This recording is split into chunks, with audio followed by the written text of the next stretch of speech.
Tomorrow would have been the next debate, huh? The like Oh, is October it? Oh, 13th or shit. something like that. Was it?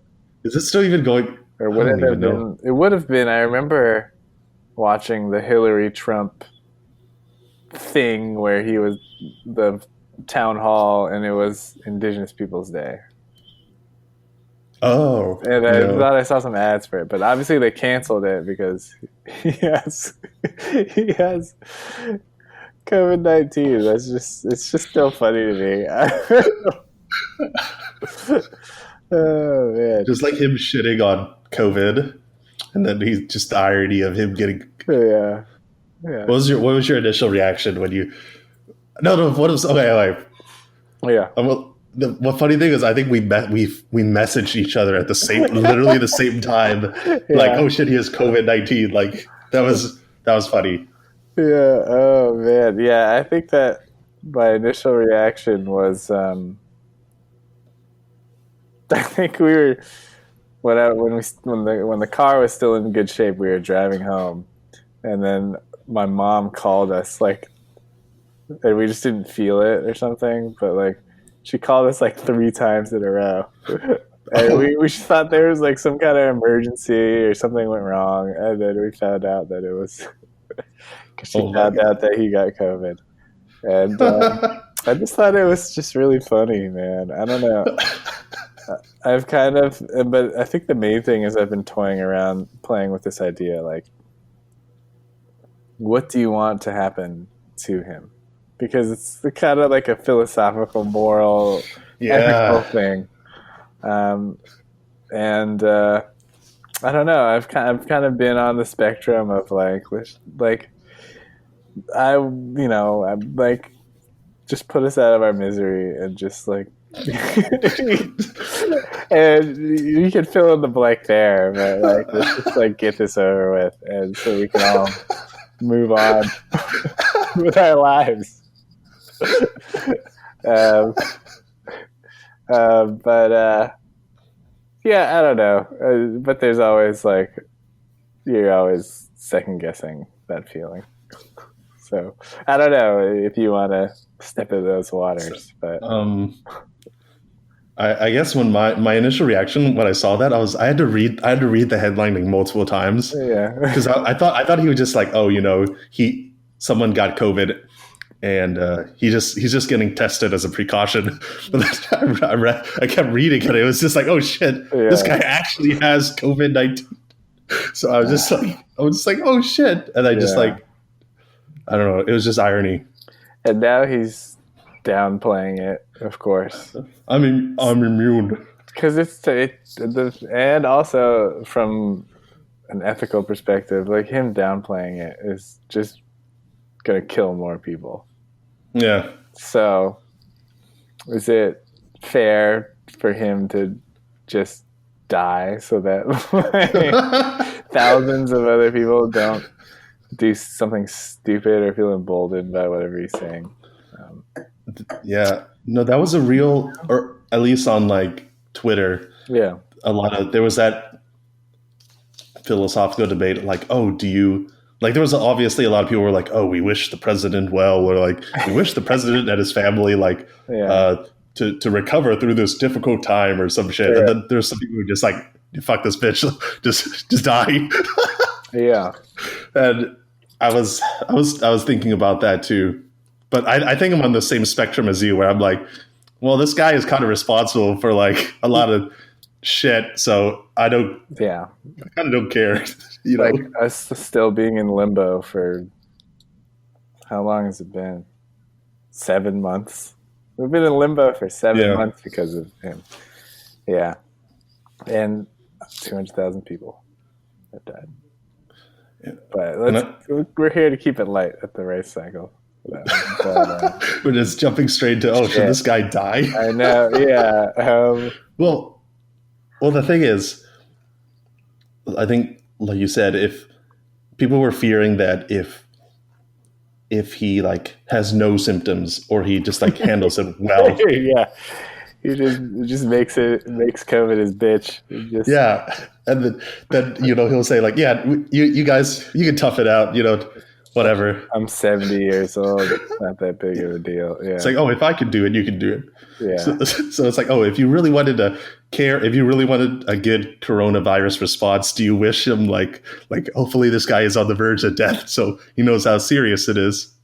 Yeah, exactly. Yeah. And man, I don't know. And I think the people who wished him well, they're kind of, when you reach a certain level of mainstream influence, you're kind of compromised, right? And you have to like say the right thing. Yeah. And I guess like culturally, we live in a moment where like if you don't say anything, it's like you're saying something. So then you have to say something. Even Bernie Sanders had to say something. Yeah, for sure. Imagine if like Nancy Pelosi or like whatever, some famous celebrity was like, just can you just die? Can you just drop dead? Then they just get like destroyed. Yeah. Nancy Pelosi could probably help. That might actually help her reputation. Okay, yeah, fair enough. Yeah, fair point. Yeah. No, I agree though. Overall, yeah. Yeah. So no debates anymore. I see the Pepsi Blue Ribbon. It makes me happy. Do you remember like the Dennis Hop? Like that's the guy from Blue Velvet that was like Pepsi Blue Ribbon, baby. Oh yeah. You showed me that video. Have you seen his like NFL his like Super Bowl commercials? It's funny. I'll show you. I'll send you them. You gotta send me the link. Yeah. Is your rice related to the debates? Yeah, I think overall it is. Okay. It's too bad that like the debates have passed, but I think it kind of just can be brought into like a general discussion on American politics, I guess. So yeah, for the listeners at home, the rice cycle is where we take the recovery method of resting, icing, compressing, and elevating, RICE, and apply it to our everyday lives and the world around us. We just use that system to check in with each other and see how we're doing. Do you want to go first, or do you have a preference? I don't have a preference. I guess I can go first. All right, let's hear it. But I want to first start off by asking you a question, Ryan. All right. Okay. So, what is an opinion and what is a fact? Can you define those two terms? Okay, a fact is a known,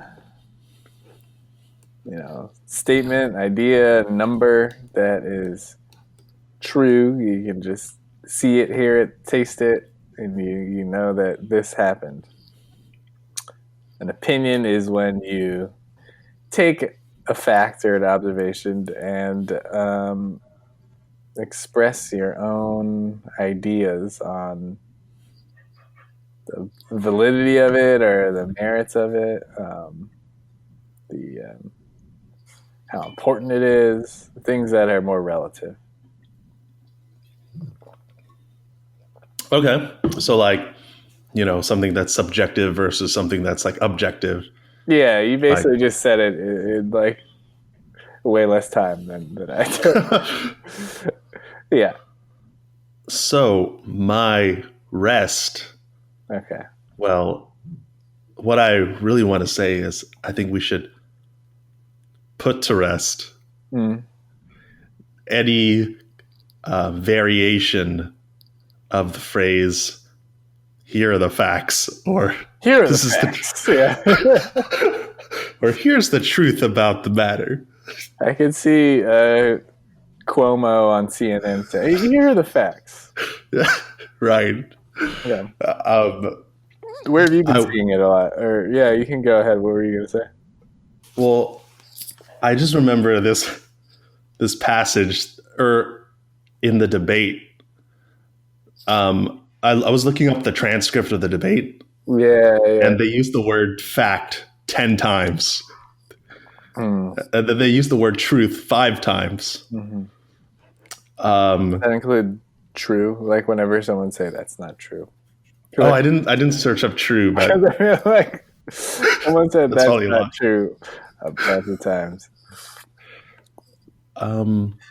So basically, I think what ticks me off and why we should bury that phrase is I feel like both in the debates and just like in politics in general, like Republicans or Democrats, they're either going to cherry pick facts that like support their cause or hell, they just might even be lying to you, but they'll call it a truth or a fact.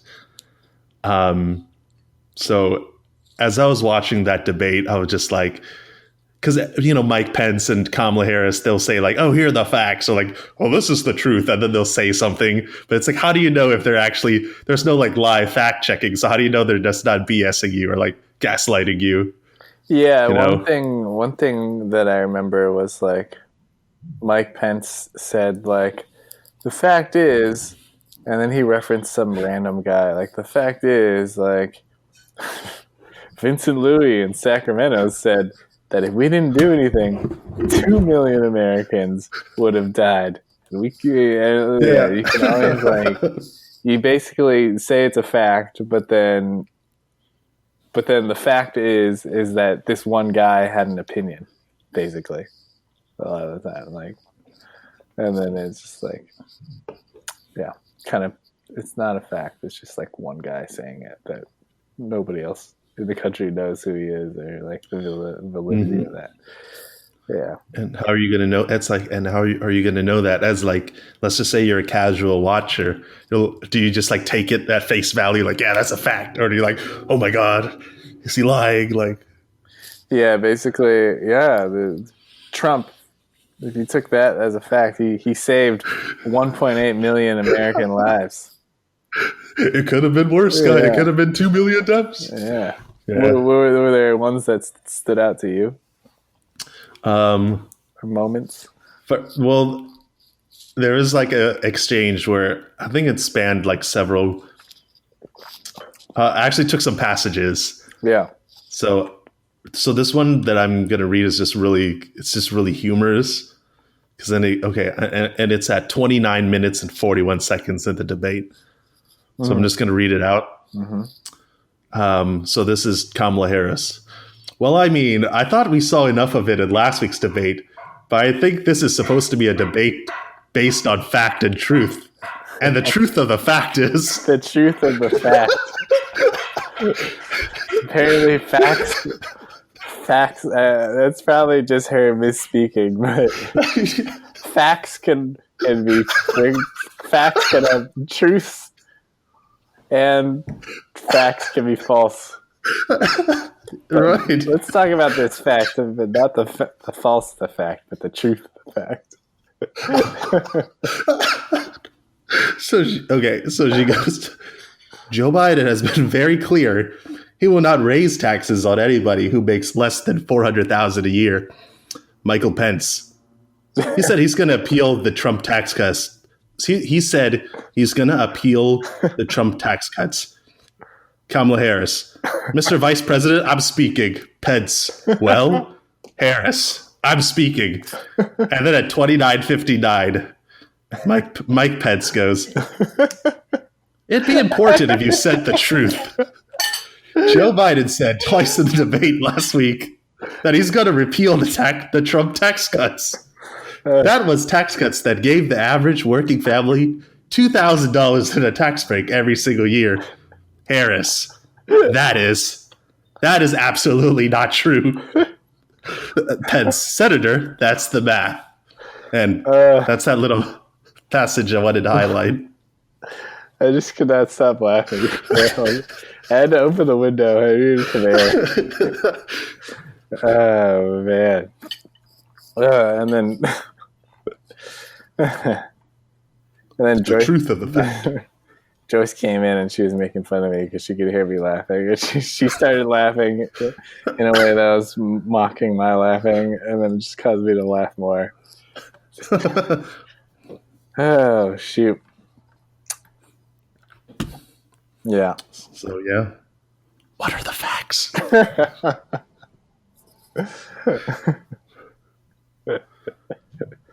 I don't know. I don't know what the facts are, man. I don't know. Yeah. Oh, man.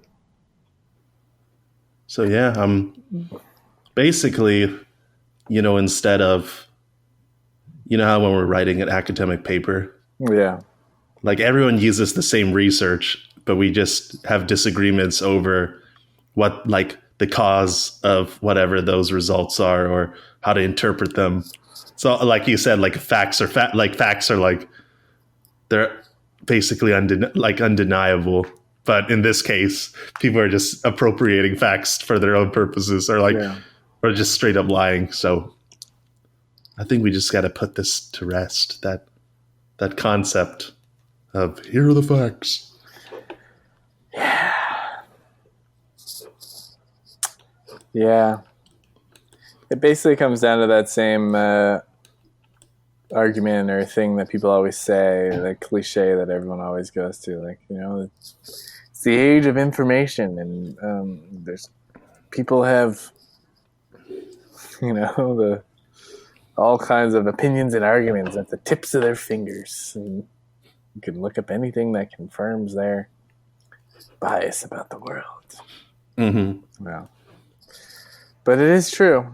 My debate rest was kind of simple. I wanted to see how you feel and see if there's any, like, since you're a very radical lefty kind of guy, I wonder if I wanted to ask you if there's any conversation around like the behavior of the Democratic candidates, because this is something that I would want to put to rest, is whether it's like Biden or Harris, whenever they kind of like smile and laugh at or like chuckle at whatever Trump or Pence is saying. Mm-hmm. I feel like the classic argument, and I think some of that came out, I mean, it's on Fox News though, so like who cares what they're saying? But like whenever like Biden or Harris is kind of looking over at Trump and Pence, kind of making some kind of point or like saying something or completely like not answering the question, and they kind of laugh and chuckle to themselves and like shake their head and do all that. Do you feel like that plays well, or do you feel like that just kind of puts them in that category of, oh, here are these elitists chuckling to themselves and almost like not taking these issues seriously, or like trying, acting like they're better than us, these coastal elites? So you're referring to like the chuckling or like the glancing over and like the body language? Yeah. Like the body language of like Trump is saying something or Pence is saying something, and then like Harris and Biden are looking over at them like smiling, laughing, chuckling to themselves, shaking their head, like kind of signaling like, oh my God, I'm stuck in this debate with someone who's unworthy of my time, or is just kind of making a debauchery out of this whole thing. I honestly don't know, because I've been kind of wondering the same thing, like what sort of coaching goes into these debates. Like how much of it is just like you're just acting yourself, or how much of it is like, you got to act a certain way, or you got to, talk a certain way, or like try to make a joke to connect to the audience. Like how, I really don't know. So I guess, man, I don't know.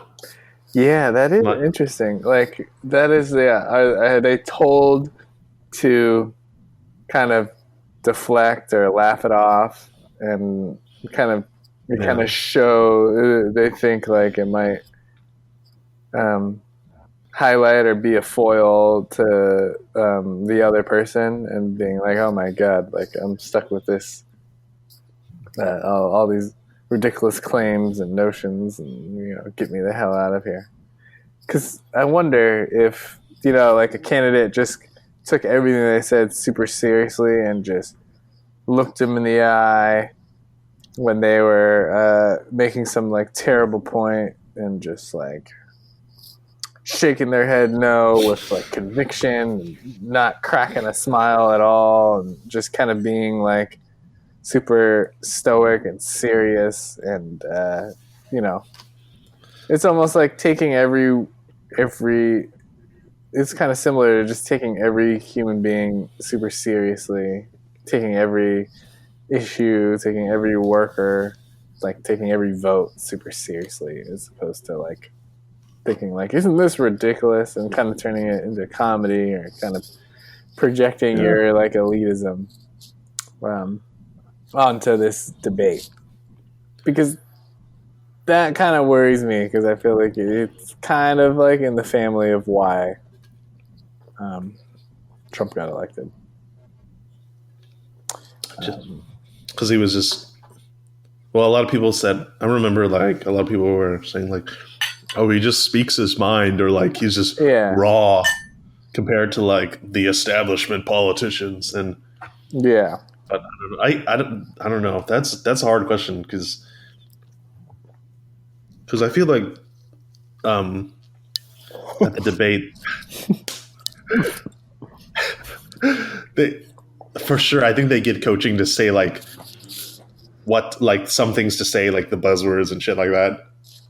yeah. I think that's super obvious, but I don't know in terms of If you laugh something off, yeah, you seem smarter than the other person. I don't know, because I feel like there could be some coaching. Like if you don't laugh anything off, you just seem like someone who really cares, as opposed to like someone who has Wall Street, who's in Wall Street's pocket, or vice versa.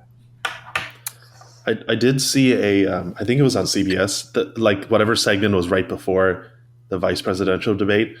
There was this like debate coach that was being interviewed, and he was like, "Oh, unfortunately, women, if they speak too aggressively, that's like a negative, and people think they're like too aggressive, and they speak so forcefully. So like I have to coach women and men differently." So I don't know. It could be. I don't know what the.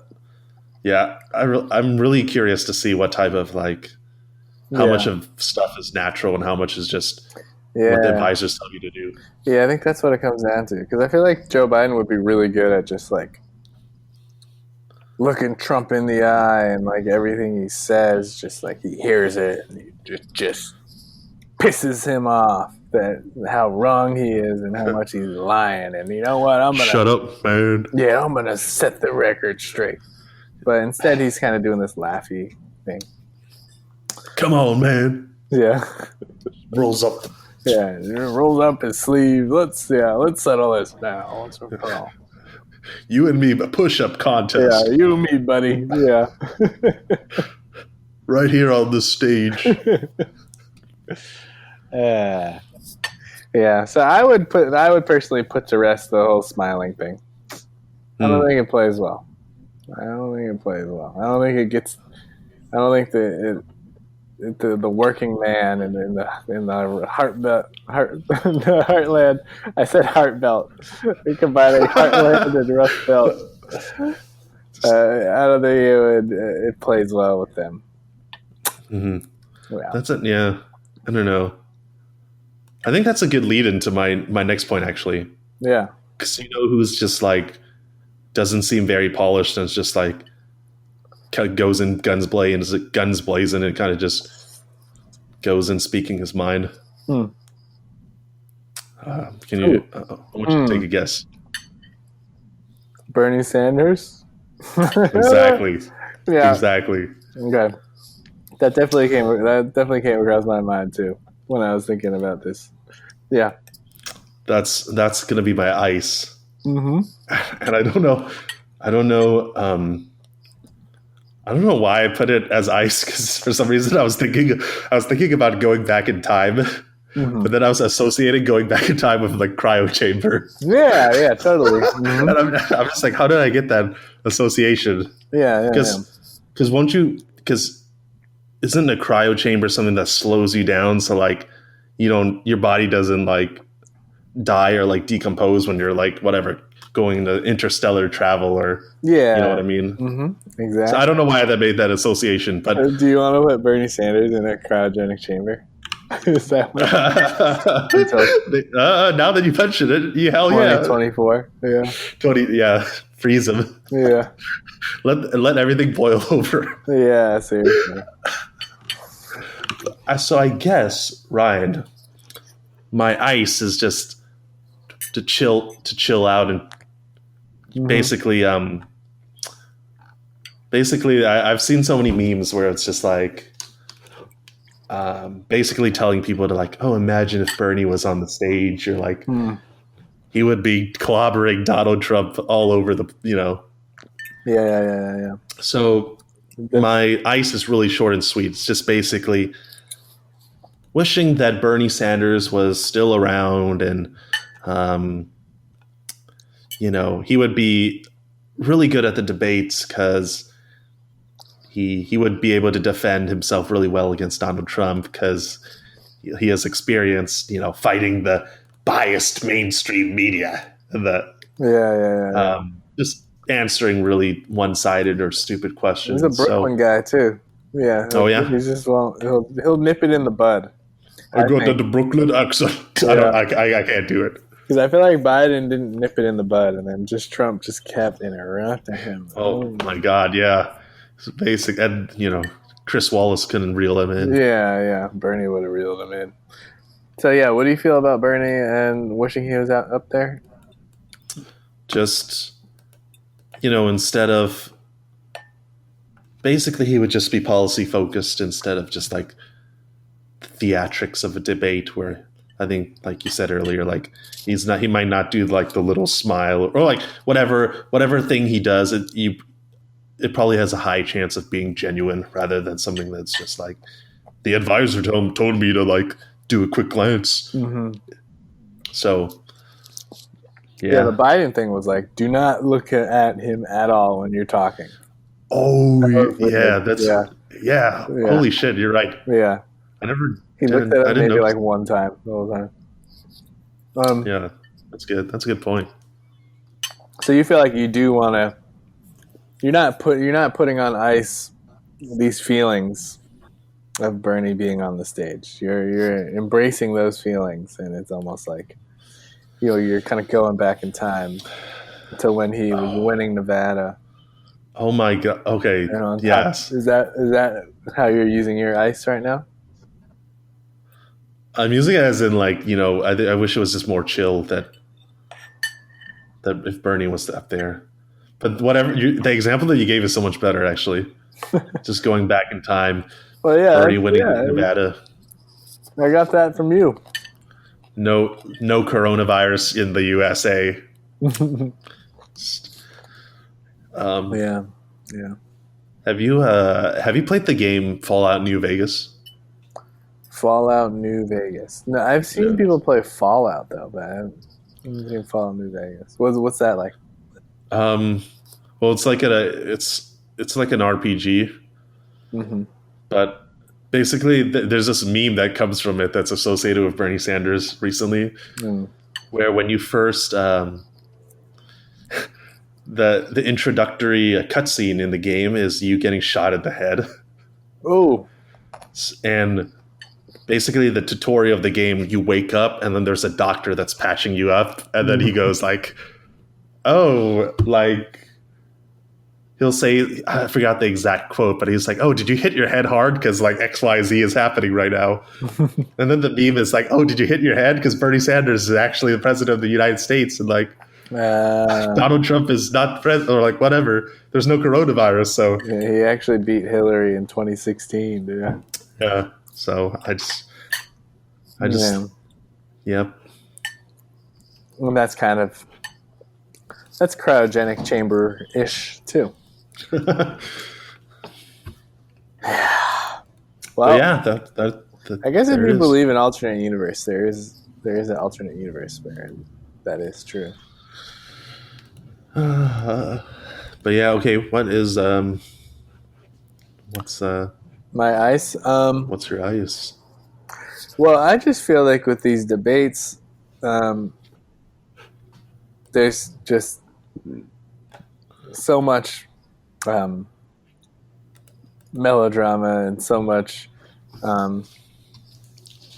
heated discussion and hyperbole, and especially when Trump is up there interrupting him every second and like successfully throwing him off, and it's just a whole whirlwind of this guy that just like will not shut up the whole time. Yeah. I feel like I was wondering whether or not they were gonna where there ever was or ever will be or ever used to be commercial breaks, because I was just waiting for both the debates. Really, I was just waiting for commercial breaks the whole time, just so that we could ice ourselves down and they could ice themselves down, because it was just too much. Yeah. It's like just to hear like it's like like being in like a car ride with like a little kid for like an hour and a half, and then just keep blabbing over and over and over again. And I remember it kind of reminds me of like going on a trip to Tahoe. It was like me, my brother, and my mom, my dad, and then we brought along this like cousin of ours. And it's like that one cousin that is just really he's not bad, but he's just kind of like trollish, and so then but like in a really fun way, he just brings out the troll in like me and my brother, and we just like trolled my dad for like 4 straight hours on the way to Tahoe. Oh, wait, he was a troll in what way though? I just remember him like there was like something that he kept saying over and over again that we thought was funny, and then we just kept saying it over and over again. I think and then it would just like get on my dad's nerves. I think it was like something about like taking it easy. Like we just kept saying like, "Whoa, just take it easy, man!" Like over and over again.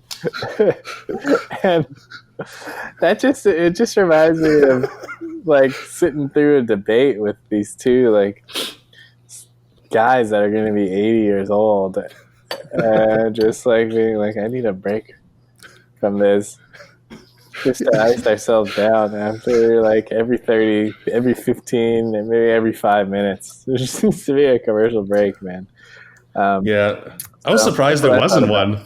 Yeah, I feel like in normal traditional American debates, we never really asked for a break or like thought about commercial breaks, and now we're at a place where we kind of need them and are just like wondering where they are, like where is the thing that's supposed to save us right now. And made me realize that presidential debates like never really had commercial breaks. So that's a good point. Yeah. Midway through the debate, I was just like, fuck it. And I just went up to make dinner. Yeah. Because I'm just like, I can't listen to this anymore.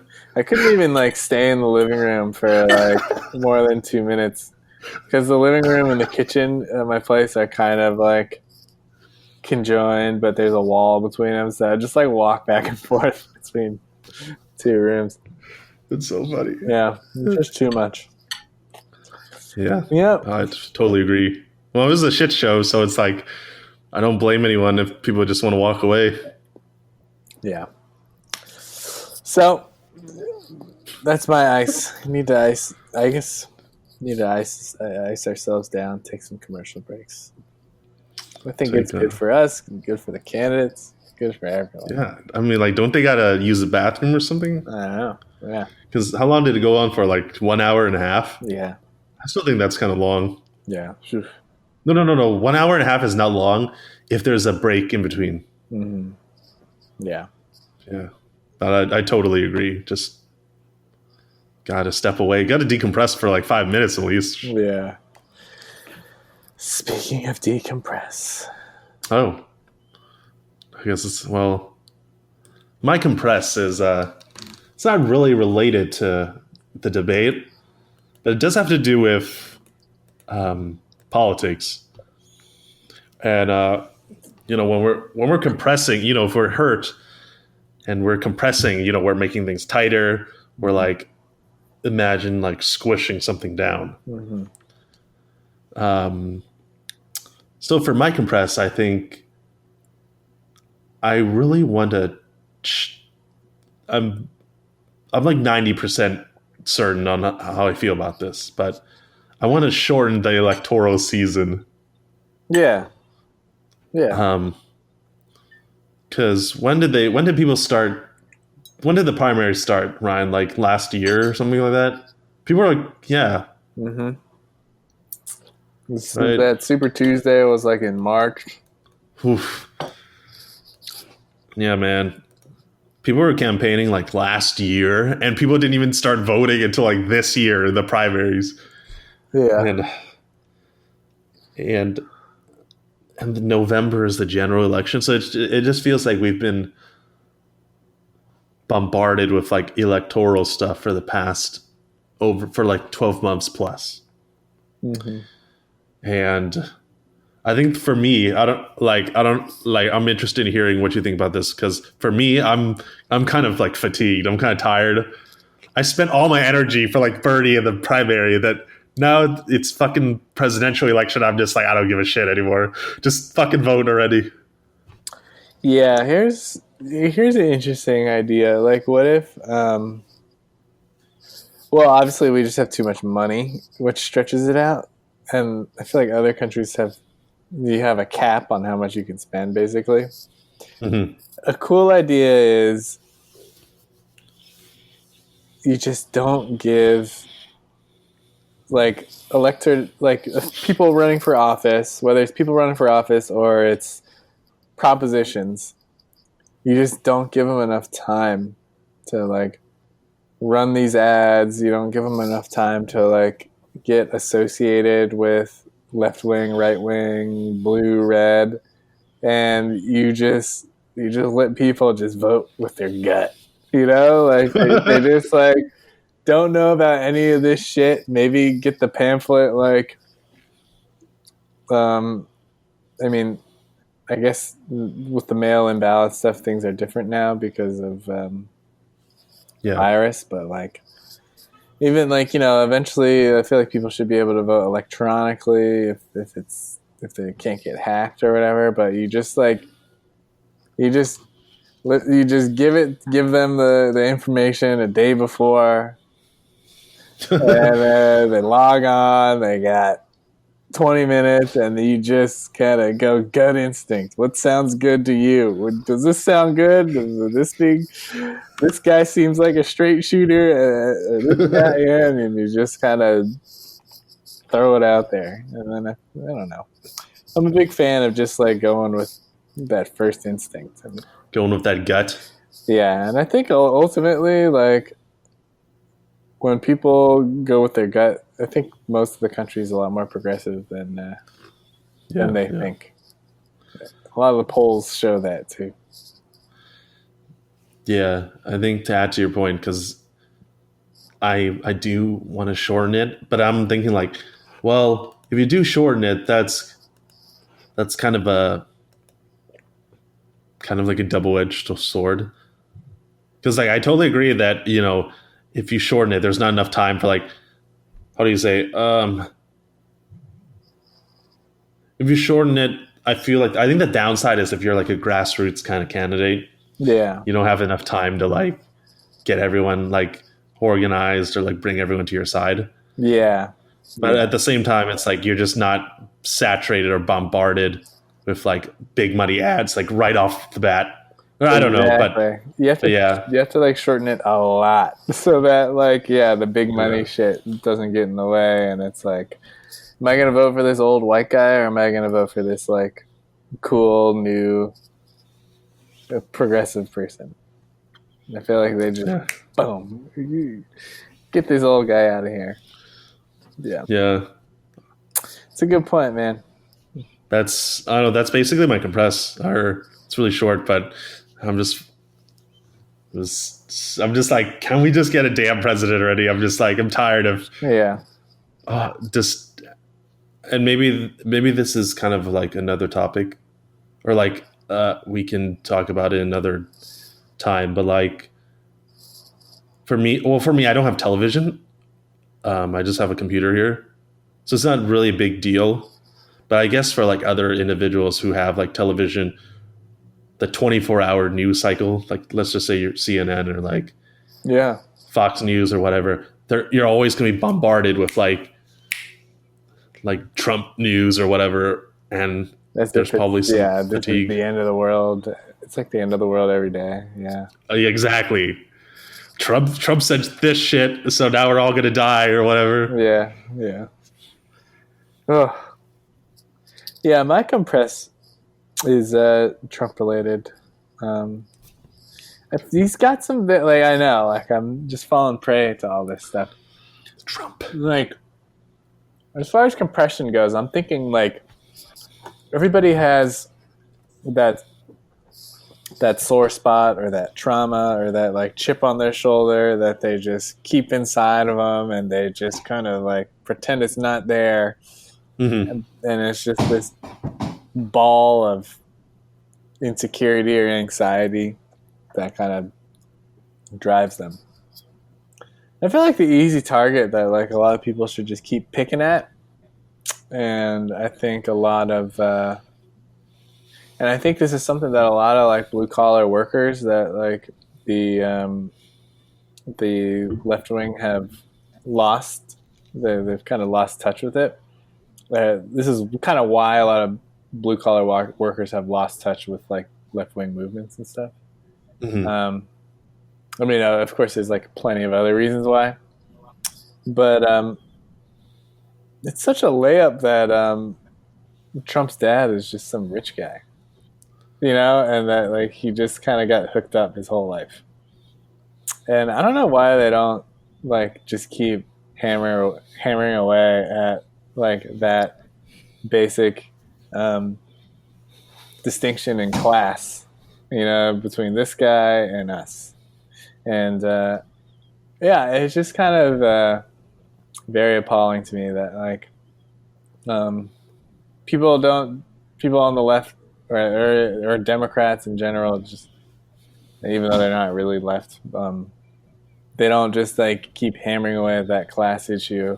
And basically, if we want to beat this Trump dude, you just kind of keep picking at that scab, that wound that you've never really accomplished anything for yourself, and that you were just born a millionaire, and you were just born with all these opportunities from the jump, and just like find like really like funny ways to just work that into like every debate topic that you ever bring up, just to keep like triggering him over and over again. And and I think it just kind of opens up the broader issue that like people who consider themselves left wing, they just don't find ways to associate themselves with class movements and like differences in class and actually being for the working class. Like I feel like if a lot of union workers, a lot of blue collar people that voted for Trump just kept heard over and over again that we are for the working class, and just given like 3 or even just 2 very like simple hardcore reasons why, then it would be a different story. But I don't know, they just don't use that strategy. They just kind of talk about like identity and stuff like that the whole time. I don't know. Any thoughts on that?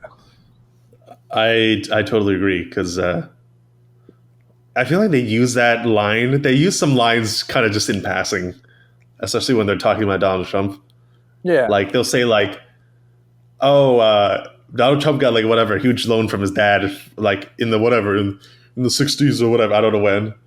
Or like, "Oh, Donald Trump had so many bankruptcies." It is like they just say like one line in passing, and they don't ever like keep doing it.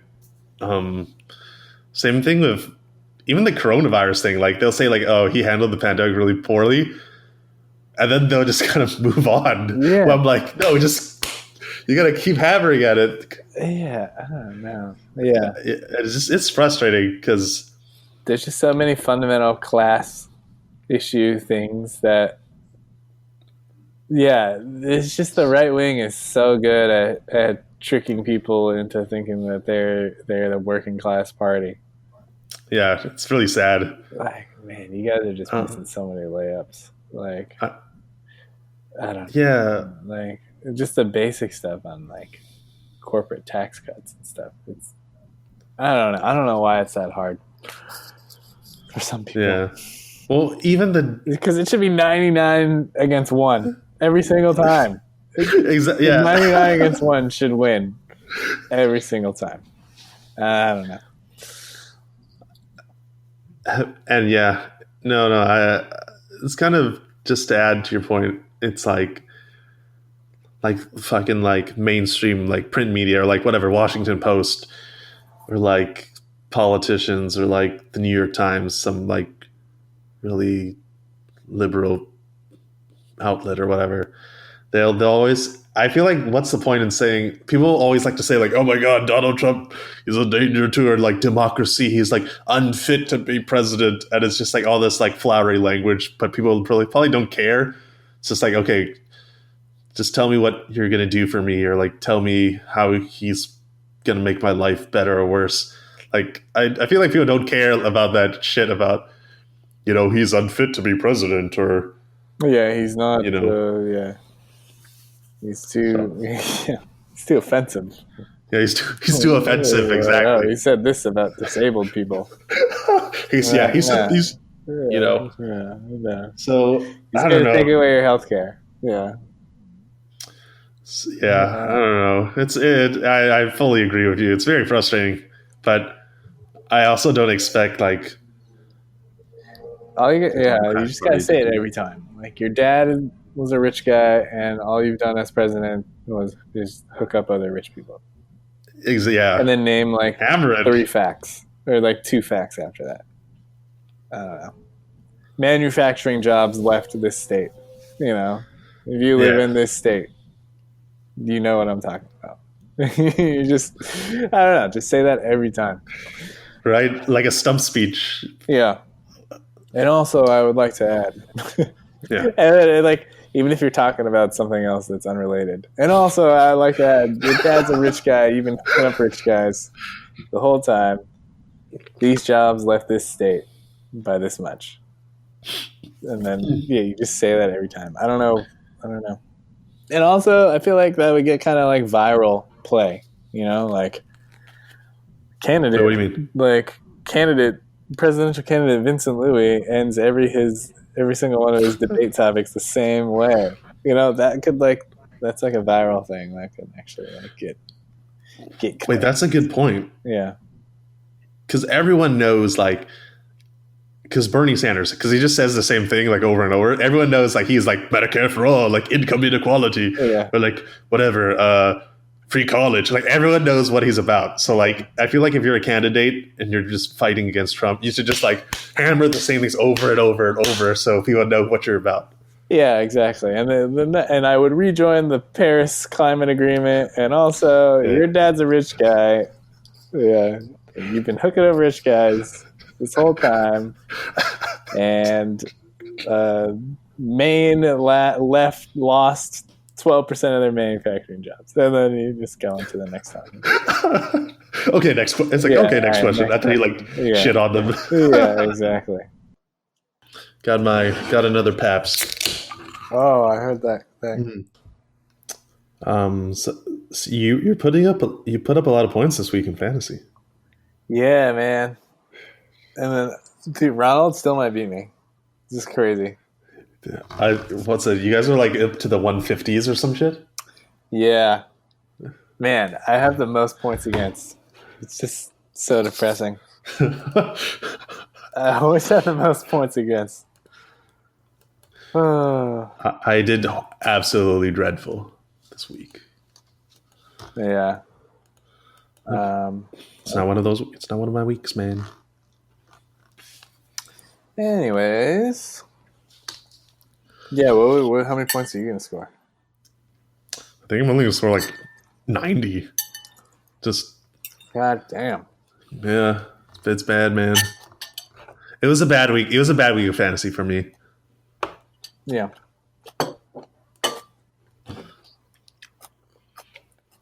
Did you see what happened to Dak Prescott? I didn't watch the video. I know he got hurt. I don't know what happened to him. It happened to his leg, but I just didn't watch it. It's like an Alex Smith kind of deal. Probably not as bad, huh? I don't think it was as bad. Yeah. But he was running. He was like scrambling, and then I think what's that? Who was that Redskins QB way back in the day? Like Joe Theismann. Joe Theismann. You've seen the Joe Theismann injury video? I've kind of seen it, but I've also like not really watched it. Like kind of watched it out of the corner of my eye. Yeah. But basically, what happened was similar to Joe Theismann, like he was being tackled, but his Dak Prescott's ankle got caught under someone's leg, so then he broke his ankle, and I don't think it's as bad as Alex Smith, but yeah, it was still bad. Whew, I never watched the Alex Smith one to this day. Yeah. Just never. You're an Alex Smith fan, right? Yeah. He played over the weekend. He came back and did his usual thing, freaking 3 yards per attempt. Just classic Alex Smith stuff, baby. That's what I'm talking about. He's back. He's back, boys. Yep. I'm like, holy shit! I didn't. 9 for 17. Yeah. I thought he was fucking out of football. I didn't know he was like on a team. Yeah. He's back. He had a little comeback mini documentary on YouTube. Or no, on ESPN. Apparently it was good. I didn't watch it though. But yeah. Well, they might as well freaking make him the starter because, now it's called the Washington football team. Yeah. The Washington football team is not very good. Yeah. Ah, man. Yeah. I was just thinking about that. Yeah, this is definitely not compelling content. I was just trying to remember the name of Dwayne Haskins, and now I remember. Yeah. Yep. Yep. It's brutal. So I guess we're on Elevate, buddy. Elevate? Is it my turn? Yeah. I don't really have a strong Elevate. I feel like my Elevate kind of died because it was in the moment. I just wrote down the "Will you shut up, man" thing, and then right after I wrote it down, I'm like, this is probably gonna get memed, and then everyone's gonna kind of make T-shirts and stuff, and all the focus group people are gonna be like, "Oh, this is a great, authentic moment from our candidate that we can capitalize on," and that's what happened. Did you think the "Will you shut up, man" was scripted or unscripted? I think it was unscripted. It felt like it was authentic, and then like any kind of establishment thing, they just like elevated it way too much to the point where it's just kind of corny or cheesy. It's just a meme. Like, all right, that's good. We don't even need to talk about it anymore. No, I'm sorry. Yeah. Did you have any other thoughts about that? The Will You Shut Up Man? Yeah, did you think it was scripted? I don't. I'm with you. I don't think it was scripted. Yeah, yeah. But yeah, I was just like, but I don't know. I thought it was, to me, it just felt like something you say in passing, like, oh, damn it, will you shut up? Yeah. But like people are saying it, people are just taking it way out of proportion. Like It's yeah, like, yeah, it's like the new I Have a Dream. Will you shut yeah. up? Yeah, man. Yeah, but I guess it kind of works. I mean, Trump's scores are all down and stuff. But I Yeah. don't even like talking about it. Yeah, The orange Cheeto. yeah. The orange Cheeto. Yep. What was your elevate? Well, here's my elevate. So you know how okay, you're gonna give me like a sports science kind of a lesson here, because well, when someone's injured, like let's just say you break your leg or whatever, like everyone's taught to elevate because you want the injury to be like above your heart or whatever. Yeah. But what's the science behind that? Like, why do people need to do that? I actually don't know. Maybe, yeah, I think that, well, it gets swollen, right? Mhm. And I think, like, yeah, it gets swollen because your body's sending a lot of blood to that area for it to Oh, okay. heal, right? Yes. But maybe if you kind of let it stay below your heart Hmm. and your body just like keeps sending more and more blood to it, um, I'm thinking the blood gets like a little stagnant. Even though your body is sending blood down there to heal, it gets a little stagnant. And so then maybe you lift it up above your heart to get a little more circulation going, so that it's not like stale blood that's just like just hanging out, just loitering. The blood's just Yeah. loitering down there. So you got to get some new faces in there. Okay. That's my theory. That makes I mean that makes sense to me. Yeah. But I kind of want to use that to segue into to my elevate. Yeah. Okay. You want to know what I want to raise? What do you want to raise? I don't know. What do you want to raise? What do I want to raise? I want us to raise our standards, Ryan. Well, not you and me, because I think we have good. I think we have good standards. Yeah. Yeah.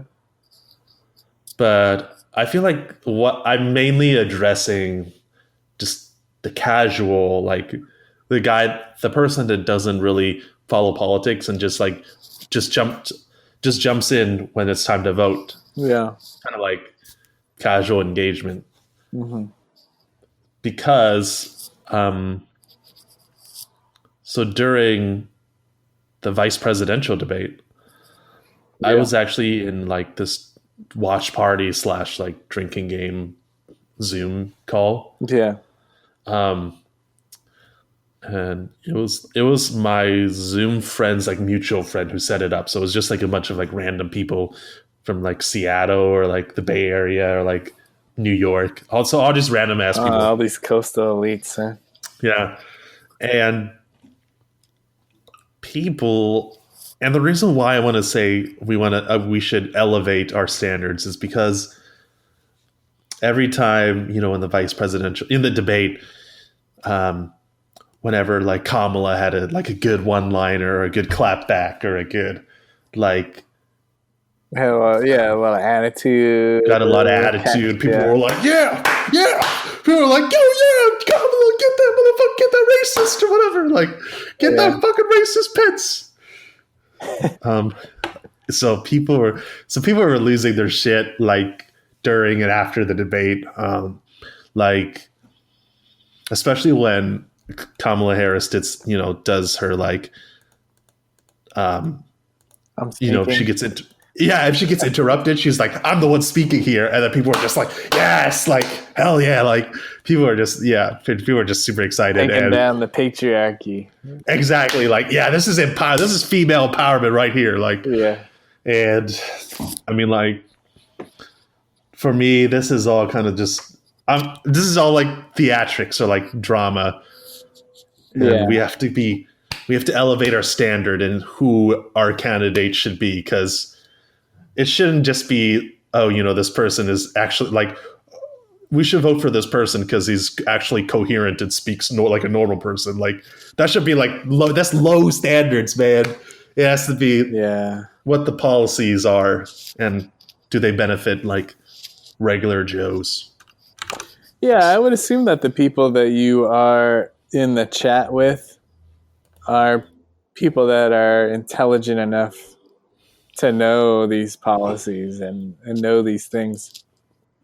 But I think that they might be people who kind of know how politics are played in our era. And unfortunately, like dumb stuff like that kind of like convinces people, Yeah. And we just live in a very, and I think they know how the game's played, and I feel like the game is being played because we don't invest in our own people to be more intelligent and to be more aware of what really matters, what policies and things like that. We just don't have an educated country anymore. It's sad. Yeah, it is a bummer. I mean, like what you said earlier about, if things are genuine, if things are like just coaching or like, I like semi lost my train of thought. Okay. But okay, yeah. So, what we were saying earlier about like, oh, is this like coaching? Is this authentic? Or is this just like a strategy? But I feel like we can tell the nuance. Like we're actually thinking like how intentional this is. Yeah, this guy's just trying to act like Obama the whole time, or like things like that. Yeah. Yeah. But for others, I think they're just when they see it, it just like that already triggers them to like, yeah, this is my candidate, or like I can ignore all the other stuff that they stand for because they're already doing all the right things. So yeah, I guess that's really my elevate and what I'm kind of ticked off about. Yeah, I think we can do it. It's just sad because I feel like a lot of the things that the left like wants to stand for on a very basic level is investing in our people more. But they're just not good at communicating it. I think they're better at being really annoying about identity and academic, like kind of like how people feel and how people are being made uncomfortable in the workplace. And I mean, those are all valid things, but I feel like that's kind of the stuff that would rise with the tide if they just focused on a more broader idea of investing in our people. I mean, we just don't 100%, 100% agree. Because then if we invest in our people, then we'd have a smarter voting body. And then people wouldn't feel like they have to play these games and do that coaching and do the, focus groups and all that. But it's not the case, buddy. It's yeah. Oh, well, that's mine. We're ending on a somber note. Do you have anything else you want to share? Any closing thoughts? I don't know. I think, man, I feel like we're moving from the subject of general election to like, it's time to also vote for like state propositions and local stuff.